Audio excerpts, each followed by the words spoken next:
Hi, welcome to my very first oil pastel tutorial. I have multiple oil pastel videos already and all of them contain tips, but this video is designed to help you paint along.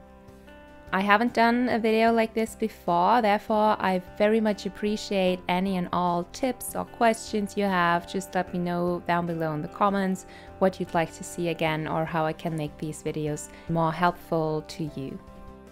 Let's talk about what you need in order to paint along. I kept the color palette small just to keep it accessible for everyone who has at least 24 oil pastel sticks in their set. These sets usually contain black, white, 2 types of brown, 2 types of yellow, a lighter and a darker gray, a light blue, and 1 ochre shade. We will need all of these colors, and the only tone I will be using that is probably not in a 24 set is this chrome brown. You can mix it yourself by combining brown with yellow and lots of white. 3 of my oil pastel sticks are from Sennelier and the rest are Caran d'Ache Neo Pastel. I do almost all of my blending with either paper stumps or my fingers. If you don't know what paper stumps are and want to know if they could be a good mixing tool for you, you can check out the video I did on them a couple weeks ago. And if you have another blending method like cotton swabs or anything that works well for you, you can do that instead. You will also need some oil pastel paper. The important thing is that it has some structure or tooth to it. That will help the paint stick to the paper. I am painting in my oil pastel sketchbook I bound a while ago. There is a newer hardcover version available in my shop, but the shop will reopen on the 30th of May and right now at this moment you cannot purchase them. When you have all your materials, we can begin. Our motif today is a desert scene. I have a reference picture from the Wikimedia Commons website. It has no copyright, it is open for reinterpretation, and I will link it below in the description. Before we can actually start with the painting, you will need some rough outlines of your dromedary and the horizon line in pencil or another sketching medium. Keep checking where the eye line of the dromedary meets the hump on the back, and don't make the legs too short.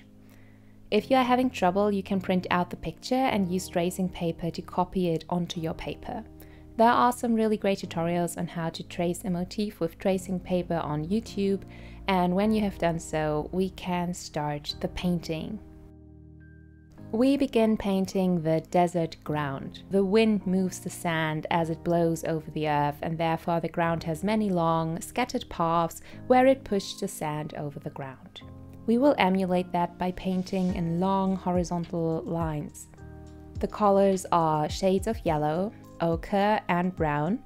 Every now and then we mix in white and lemon yellow for the highlights and some light blue and dark brown for the shadows. We want to avoid using black. Always go for a very dark shade of brown or blue to paint in your dark areas.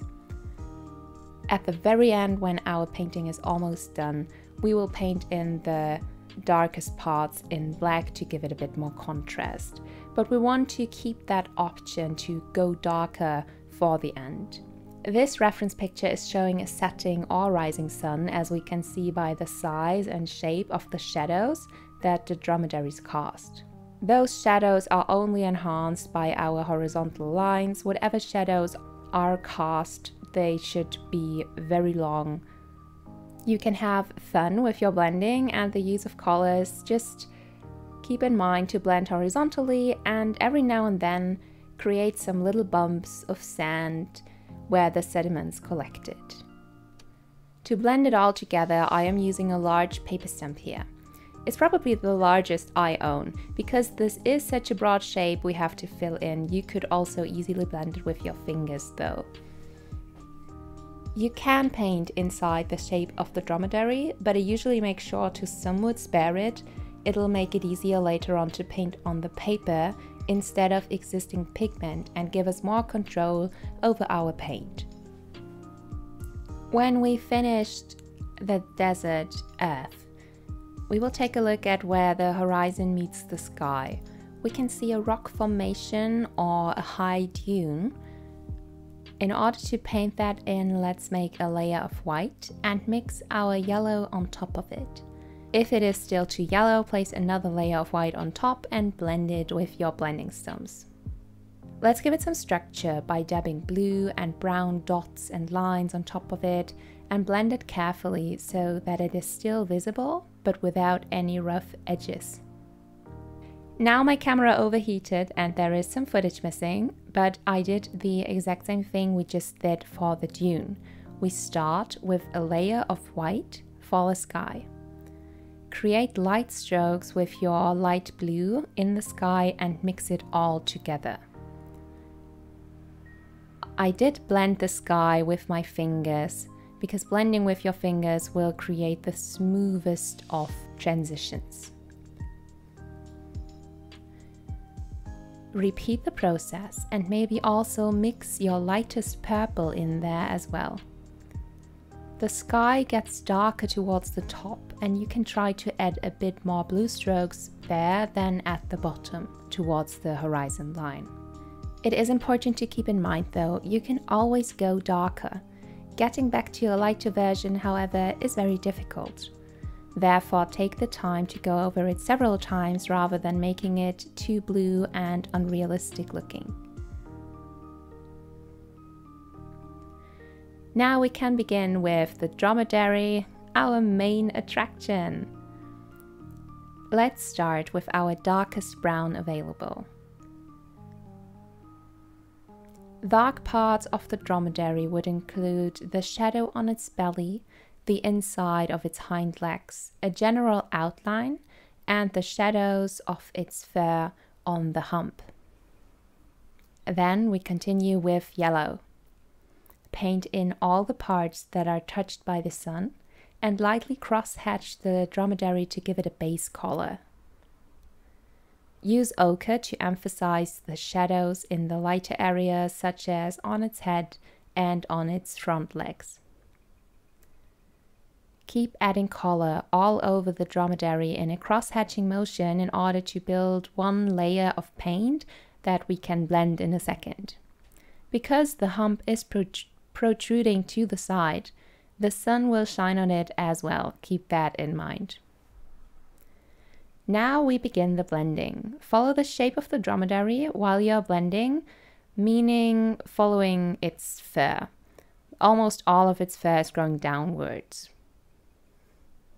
And where there are some curly strands of hair, you can blend in a curly motion.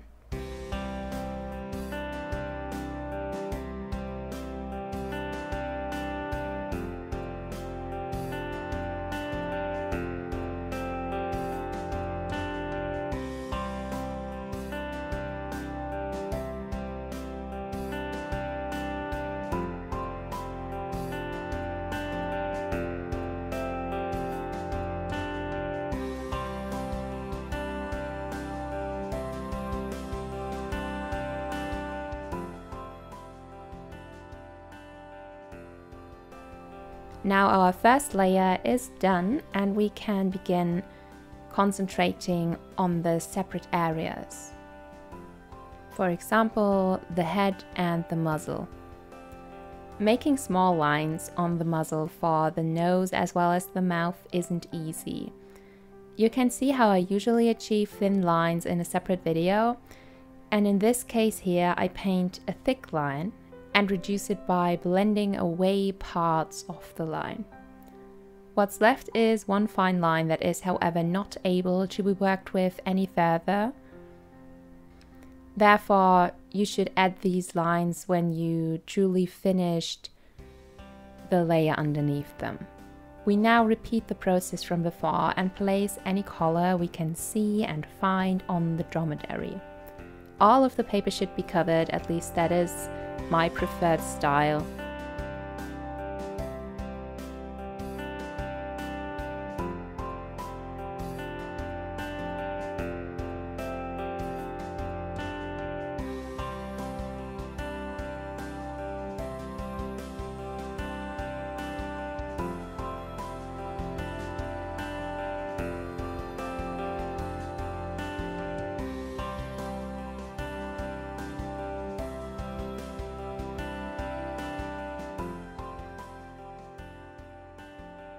and then we can blend again.